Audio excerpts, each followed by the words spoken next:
Jadi syarat seseorang itu dikatakan taubat kalau dia berhenti dari maksiat yang pernah dia lakukan, dan yang dia hentikan atau yang dia tinggalkan ini sederajat dengan maksiat yang dia lakukan. Nggak mesti sama persis, asal sederajat saja sudah sahlah dikatakan taubat. Nah, jadi bukan pada rupanya, artinya nggak mesti sama persis. Misal begini, dulu orang berzina, sekarang dia berzina, sekarang dia tinggalkan zina, itu sama persis tuh. Namanya tobat, iya. Dulu orang berzina, sekarang dia tak mampu lagi berzina. Lalu bagaimana cara dia bertobat? Karena kalau dia katakan aku tobatlah dari zina, bukan tobat, memang tak bisa, memang tak mampu. Nanti cukup yang sederajat dengan zina, yang lalu udah sempat kita bahas.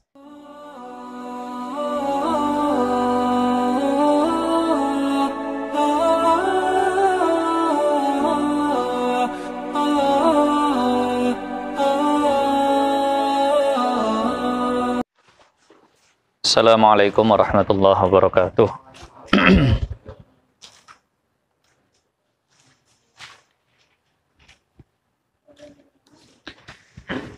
Bismillahirrahmanirrahim.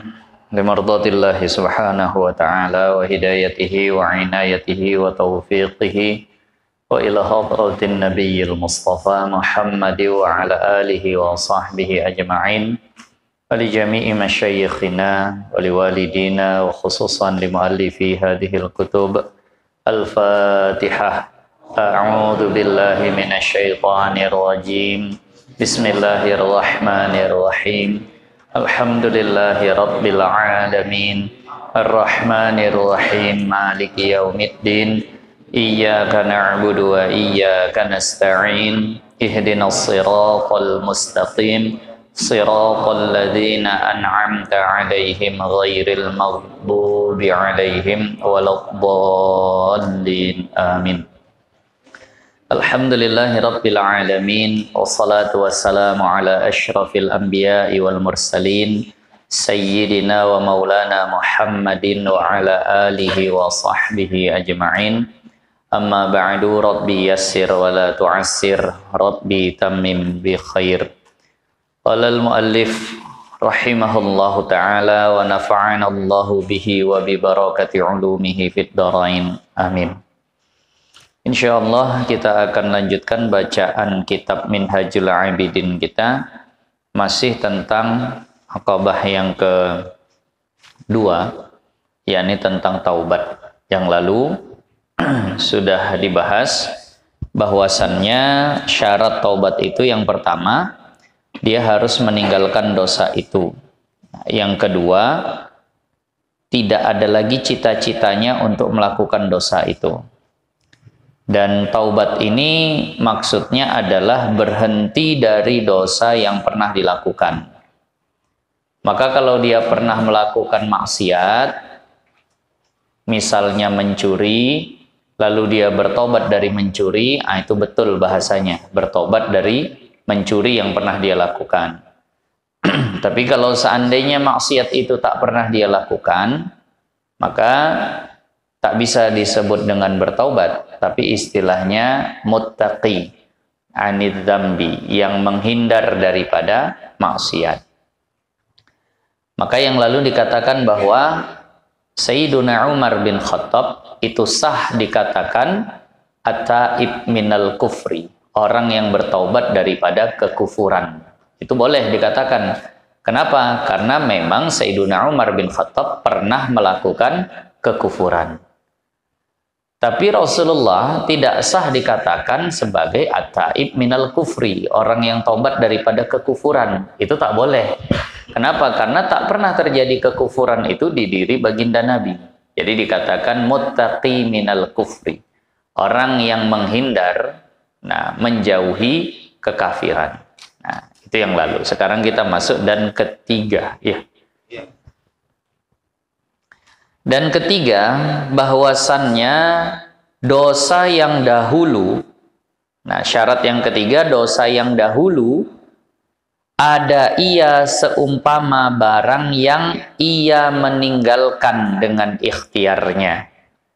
Syaratnya dosa yang dia tinggalkan itu harus memang seperti dosa yang pernah dia lakukan, atau minimal nanti sederajat.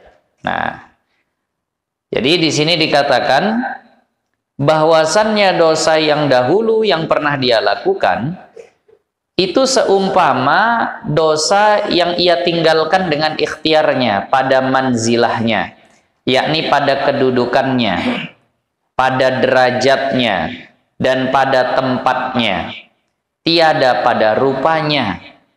Jadi syarat seseorang itu dikatakan taubat kalau dia berhenti dari maksiat yang pernah dia lakukan, dan yang dia hentikan atau yang dia tinggalkan ini sederajat dengan maksiat yang dia lakukan.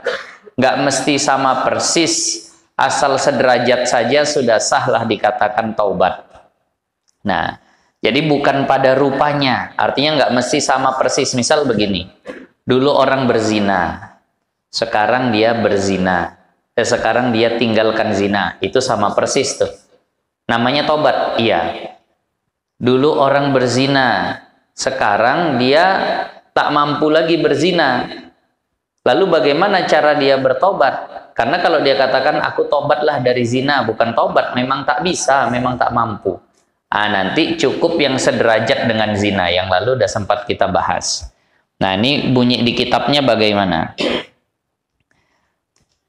Tiadakah engkau lihat, bukankah kau lihat bahwasannya Syekh Tuha, artinya orang yang sudah sangat tua. Syekh itu artinya tua secara bahasa ya. Nah, jadi jangan keberatan kalau dipanggil orang, Syekh, mau kemana Syekh? Oh janganlah, aku belum Syekh.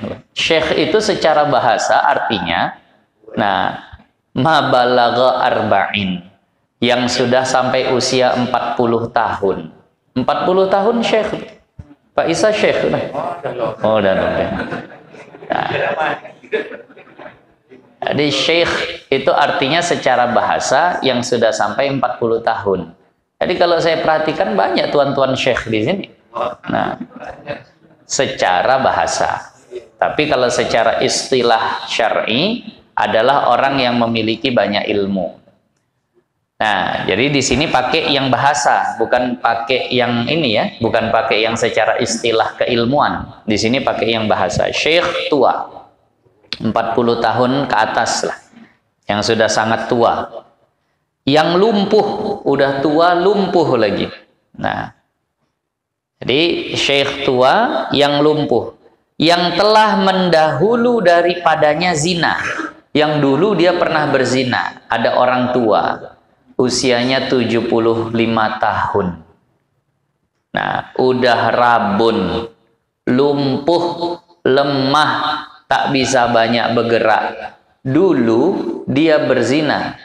Dulu pernah berzina, waliyazzubillah.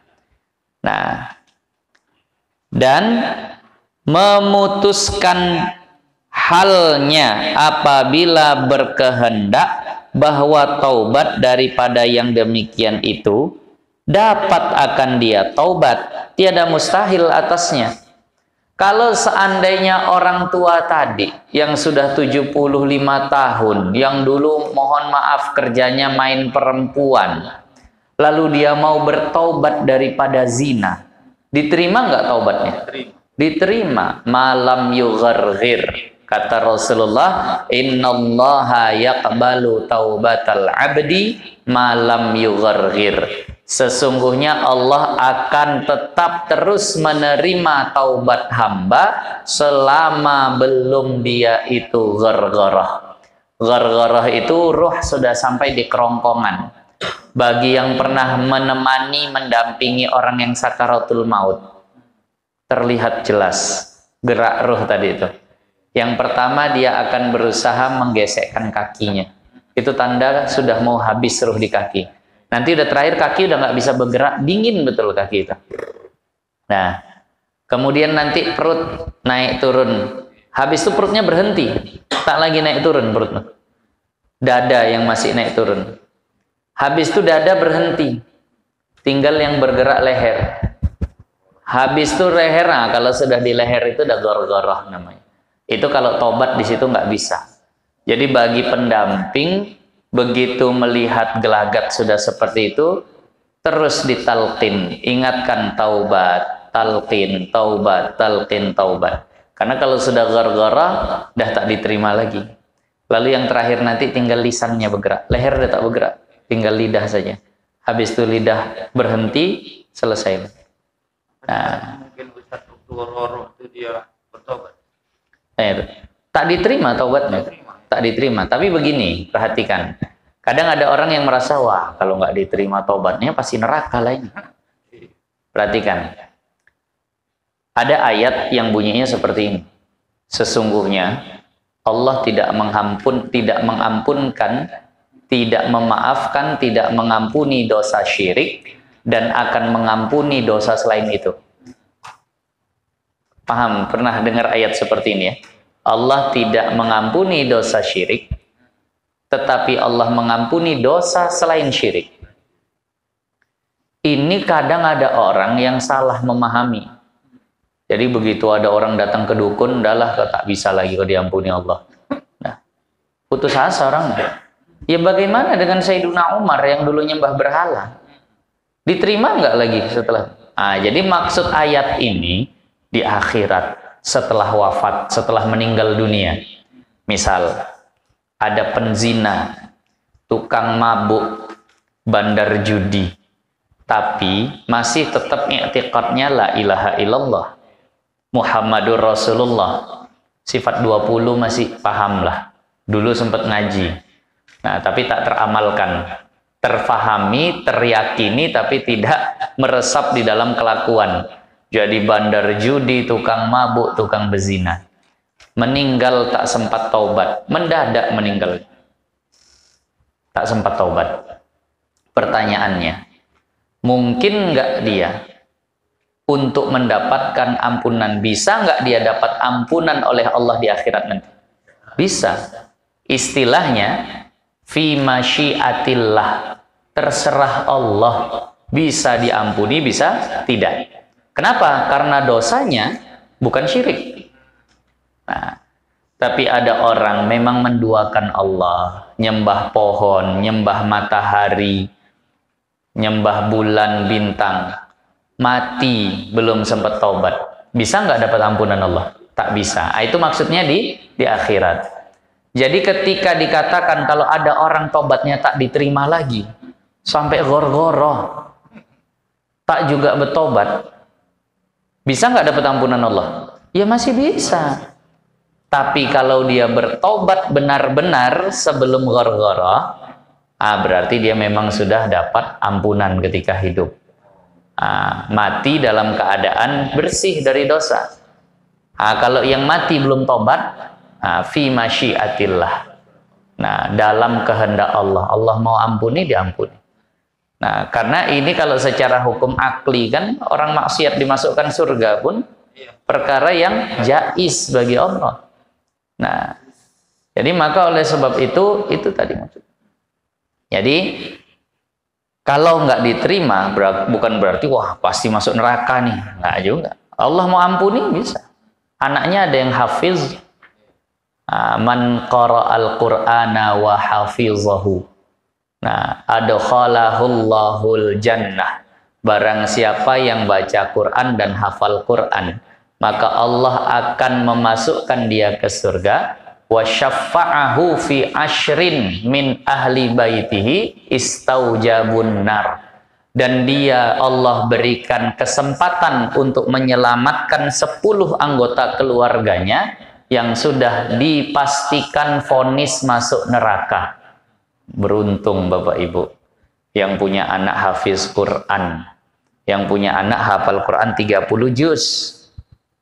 Nah, 10 orang keluarganya dikasih kesempatan.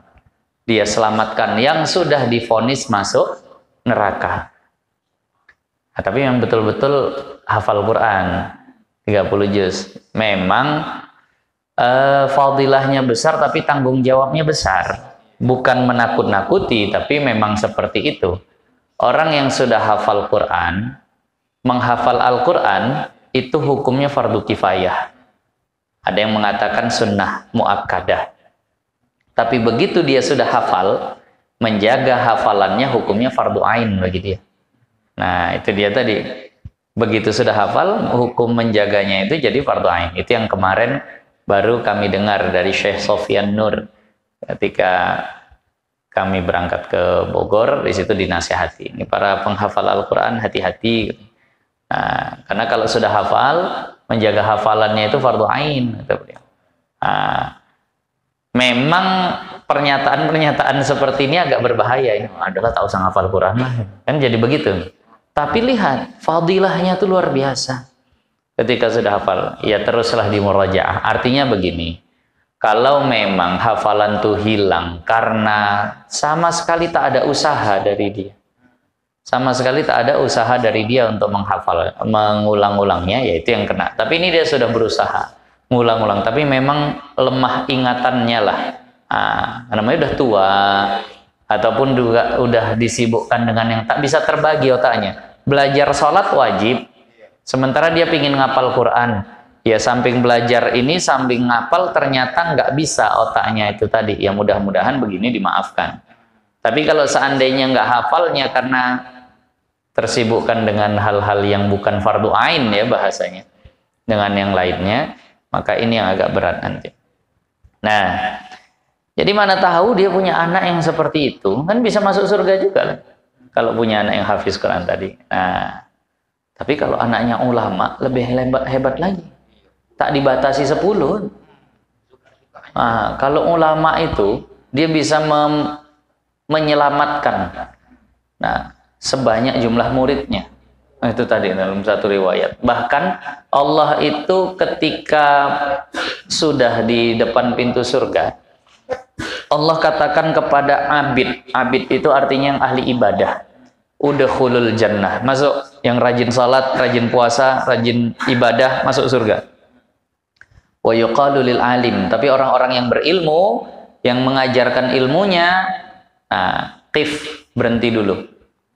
Ajak siapa yang mau kau ajak. Bukan 10, siapa yang mau kau ajak surga, ajak. Nah, itu tadi. Jadi tadi kalau hafiz Quran 10, kalau ini tak ada disebutkan jumlah. Tapi ya insya Allah pasti sesuai kadar kealiman dan kadar keikhlasannya. Makin alim, makin ikhlas, makin banyak. Bukan berarti tak dibatasi semuanya bisa, tapi mungkin ya pasti ada juga batas, tapi lebih banyak daripada hafizul Quran. Nah, kalau dia berpesan sebelumnya itu Ustaz, inilah semua Ustaz. Bisa nggak seandainya seperti itu? Begini, di saat itu jangankan saya, para nabi ternyata sering lupa sama umatnya. Nah, itu dia, apalagi sekedar guru kepada murid. Ketika sudah di hadapan persidangan Allah, ketika itu terkadang blank, hilang. Para nabi saat itu didatangi umatnya. Apa kata para nabi? Nafsi, nafsi, sendiri-sendiri dulu lah. Itu tadi. Tapi yang mudah-mudahan saat diberikan begitu ingat lagi. Makanya sebenarnya tamalluk itu tercela, apa bahasa kita tamalluk? Cari muka tuh ya. Cari perhatian, cari muka. Itu tercela kecuali kepada guru dan murid. Kenapa? Karena tujuannya bukan di dunia, bukan. Supaya di akhirat tuh diingat lah gitu. Nah, saya dulu khawatir tidak diingat sama guru kami, Syekh Nuruddin. Gimana mau dapat syafaat kalau dia lupa, dia tak tahu aku ini muridnya, kan begitu. Makanya terkadang saya bela-belain setahun sekali ke Bogor segala macam, cuma asal ingat saja. Yang paling membahagiakan saya ketika datang ke Bogor tuh ketika saya duduk di hadapannya, beliau ingat, oh Irhas, apa kabar? Itu aja udah senang saya dah. Mudah-mudahan nanti di akhirat diingat gitu saja. Nah, asal ingat aja lah, yang lihat muka saya ingat gitu. Nah, takutnya kan nanti waktu di akhirat kalau nggak kenal, Syekh, tolong, nanti siapa? Karena nggak kenal tadi itu. Kurang khidmat, kurang sering membersamai, kurang segala macam itu tadi. Kalau ingat muridnya, tapi muridnya ingat masalah menjengkelkan. Ya insya Allah lah, asal gurunya lapang hati ya insya Allah nggak ada masalah. Nah, jadi kalau seandainya orang-orang yang meninggal dalam keadaan seperti itu punya jalur-jalur lain masuk surga, ya tetap bisa. Bukan berarti begini, kalau tuh sampai taubat nggak meninggal masuk neraka, belum tentu. Yang pasti masuk neraka itu yang meninggal dalam keadaan kafir. Nah, itu pun ya kita bisa hukumi zahir, karena begini. Kalau di dalam kitab Tanwirul Qulub, Islam itu zahir, iman itu batin. Islam itu kan harus mengucap 2 kalimat syahadat disaksikan. Tapi kalau ada orang di akhir hayatnya, ketika nafasnya sudah masih di perut lah nyawanya begitu, lalu di situ dia dalam hatinya meyakini seyakin-yakinnya, betul berarti selama ini yang disampaikan kawan-kawanku yang muslim tuh. Nah, malaikat Israel ini itu dinampakkan Allah lah misalnya, yang seperti itu. Lalu akhirnya dia bersyahadat. Tapi ya dalam batinnya dia itu kafir indana, mukmin indallah. Dia itu kafir di sisi kita karena kita nggak ada yang dengar, tapi kan dia beriman di sisi Allah. Jadi kita bilang waktu kafir masuk neraka, hukum zahir. Nah, ada yang kita lihat, ya Allah, alim luar biasa, tapi kita nggak tahu batinnya ketika dia sakaratul maut itu entahnya jatuh dalam kekafiran. Nah, itulah yang bikin ulama pada nangis itu kan seperti itu. Nah, jadi maka ini hukum-hukum zahir. Ketika kita lihat ada orang gor-goroh tapi kok belum bertobat, kita katakan dia mati dalam dosa. Nah, jadi kan nggak tertutup pintu taubat kepada dia, walaupun dia itu 75 tahun lumpuh, dulu berzina, mau bertobat dari zina. Kalau dikatakan bertobat, itu taubat bukan dengan usahamu, tapi kau itu taubat karena kau memang sudah tak mampu, kan gitu. Karena taubat itu memang dia selagi masih bisa, maunya tak taubat, itulah baru sah kata orang. Tapi tidak, dalam Islam dia tetap bisa dikatakan taubat. Nah, maka di sini dikatakan, nah, dapat akan dia taubat tiada mustahil. Bisa dia bertobat, nggak mustahil taubatnya itu. Nah, tiada mustahil atasnya, karena belum lagi tertutup daripadanya pintu taubat. Kan belum tertutup, matahari belum terbit dari barat, nyawa belum sampai kerongkongan. Tiada dapat ia meninggalkan dengan kehendaknya. Nah, walaupun dia ini nggak bisa meninggalkan zina itu dengan kehendaknya. Aku tak mau lagi lah berzina, nggak usah dibilang kayak. Nah, memang tak bisa, bukan tak mau. Kan gitu kata orang. Berarti dia bukan meninggalkan zina itu dengan kehendaknya. Nah, kehendak akan zina dan memutuskan jalan karena ia tiada kuasa sekarang. Yang membuat jalannya putus dari zina bukan kehendaknya, tapi memang dia sudah tak kuasa sekarang atas mengerjakan yang demikian itu. Maka tiada kuasa atas meninggalkan dengan ikhtiarnya. Berarti dia dianggap bukan meninggalkan dengan kemauannya, tapi dengan keadaannya. Nah, maka tiada patut disifatkan dia dengan bahwasannya yang meninggalkan baginya dan yang menegahkan dia daripadanya. Jadi nggak bisa dia dibilang meninggalkan zina, menegahkan zina, nggak bisa dibilang begitu. Kenapa? Karena dia memang sudah tidak punya kemampuan berzina, karena ia lemah dan tiada kuasa lagi. Nah, lalu taubatnya tuh gimana? Tetapi ia kuasa atas barang yang yaitu seumpamanya. Tapi kan dia masih bisa bermaksiat yang nilai maksiatnya itu sama dengan zina. Itulah ganti taubatnya. Dia tidak lagi melakukan maksiat yang sama dengan zina nilainya.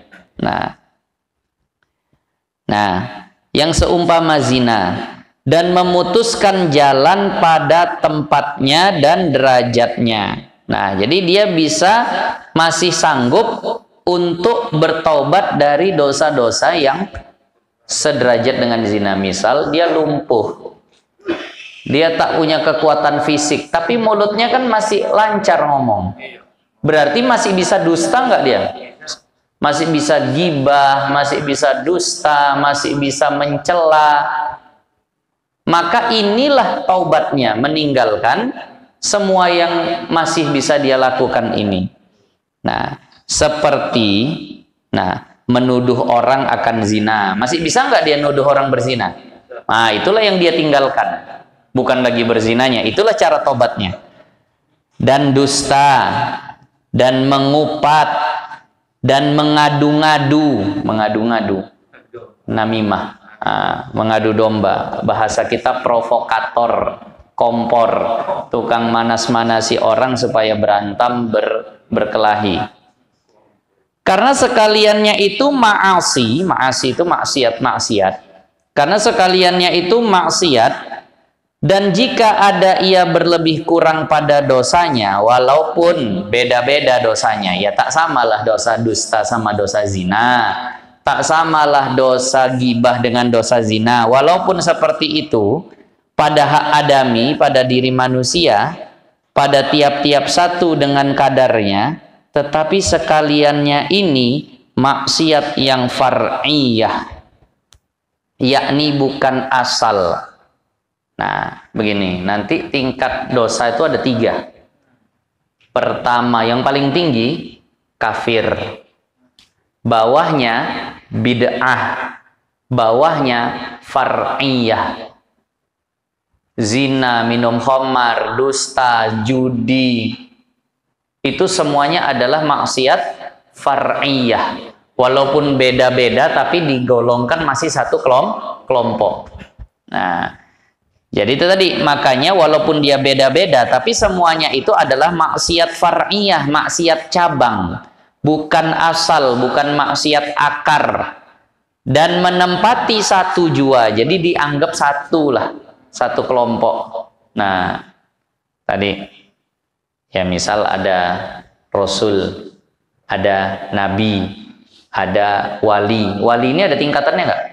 Ada, tapi ya kan dikelompokkan wali gitu kan gitu. Nah, dan yaitu di bawah maksiat bid'ah.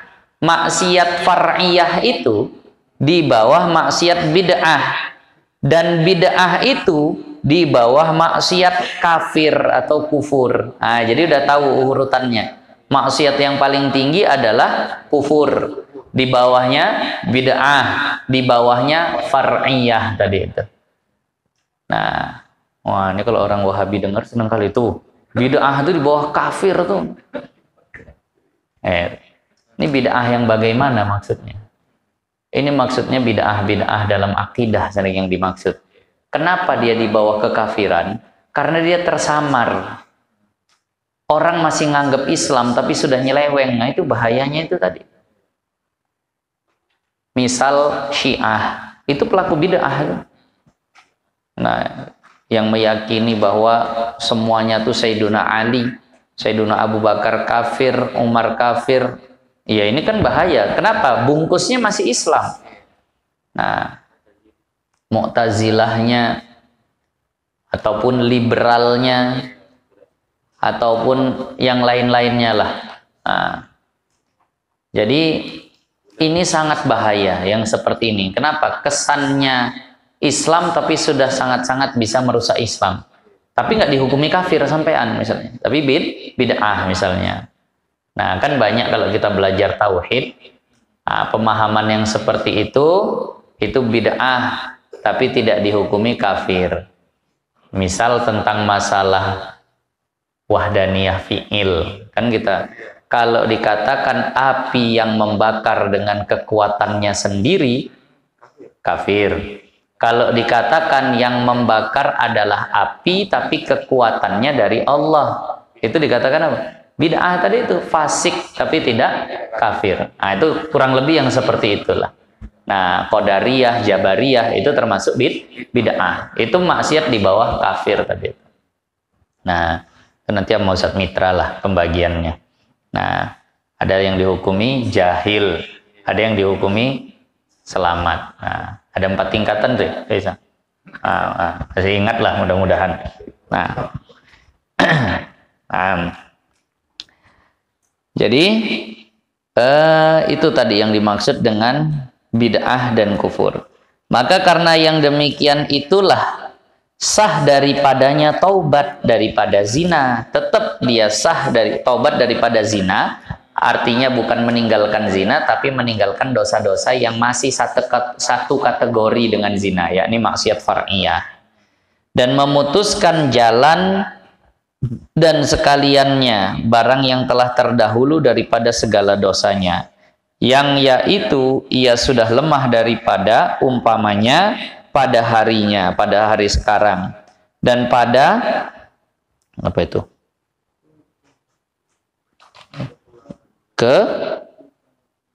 Ketikanya apa? Dan daripada yang apa? Ada terjemahan mungkin bisa dibantu. Tempat saya macam tintanya melebar. Jadi entah huruf mim, entah huruf a. Pada harinya dan pada ketikanya gitu ya. Cocoknya. Atau ya. Nah. Itulah. Iya, ya. Ketikanya lah. Nah, kadang yang anehnya sampai yang cacat-cacat pun sama semua kitab. Itu luar biasanya cetakan ini. Nah, betul-betul copy paste, nggak diperbaiki gitu. Nah, sampai yang tak betitiknya pun sama mungkin ya. Nah, dan yang titiknya hilang sama. Kayak dulu kata guru kami, hati-hati sama apa? Rayap. Kalau udah digigitnya kitab macam 2 titik padahal 1 bolong. Nah, nanti beda hukum tuh. Nah, gara-gara 1 titik saja. Daripada rupanya, itu tadi. Jadi itu yang berikutnya. Allah, dan keempatnya akan datang. Tak bisa banyak-banyak. Nah, itu syarat yang keempat tobat, syarat yang ketiga. Ini udah tahu kita. Syarat pertama tobat berhenti dulu dari maksiatnya. Syarat yang kedua, jangan ada cita-cita. Yang ketiga, syaratnya adalah memang dia meninggalkan yang seumpamanya atau sederajatnya daripada itu. Nanti yang keempat baru kita masuk alasan meninggalkannya itu apa. Harus Allah bukan yang lainnya.